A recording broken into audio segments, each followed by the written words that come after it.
өзім қарыз бола тұра подкасттарды көп қарайтынмын деп айтамын ғой неме. Қарыз бола тұра подкасттарды қарайтынмын да. Жалпы тез байып кеткім келетін еді ғой басында. Үнемі солай ойлайтынмын. Мен қазір 1-2 подкаст көремін да, или 1-2 курс аламын да, тез байып кетемін деп ойлайтынмын да. Брайан Трейси менің тыңдағаным, Боб Проктор соларды көп тыңдайтынмын да. Сол кісілерді тыңдаған кезде сен жүйелестір өміріңді, жүйеге қой, пландастыр, план жаз, сен жоспармен өмір сүр десе, бірінші қарызға кірген кезім ғой, сол кезде мен айтатынмын, жоқ, мен уақытым жоқ, мен жазып отыра алмаймын деп ше. Мен жазып отыра алмаймын, мен тез байып кетуім керек деймін да. Бірақтан да сөйтіп жүрген кезде қарыздан құтылдым, мен құтылдым. Олардың айтқанын жасамай, мен жазу арқылы жүйемен жүріп, жоспармен жүре алмаймын деп істемедім ол кезде. Бірақтан да мен қарыздан шықтым да. Қарыздан шыққан кезде мен қалай істедім? Жегіп өзімді жұмыс істедім. Бір жағынан өзімді жегідей жедім. Жей берем өзімді. Күндіз түні тыным жоқ маған. Сен ақмақсың, сен бүйттің, сен үйтпеуің керек едің, сен сол кезде басқаша істеу керек едің деп өзімді жеу арқылы мен қарыздан шықтым.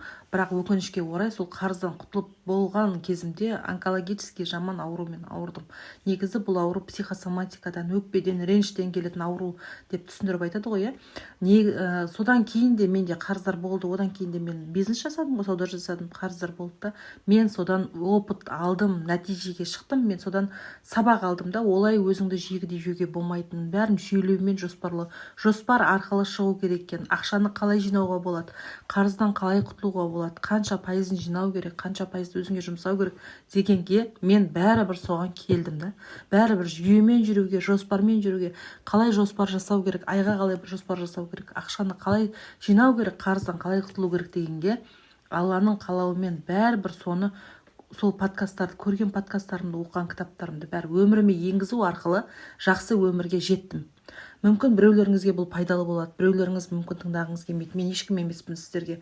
Мен өзімнің басынан өткен нәрсені, өткен тәжірибемді бөліскім келеді. Осылай жасасаңыздар болады деген сияқты. Жасайсыз ба, жасамайсыз ба, ол өзіңіздің еркіңізде әрине. Бірақ бір адамға пайдасы тиетін шығар деп ойлаймын да.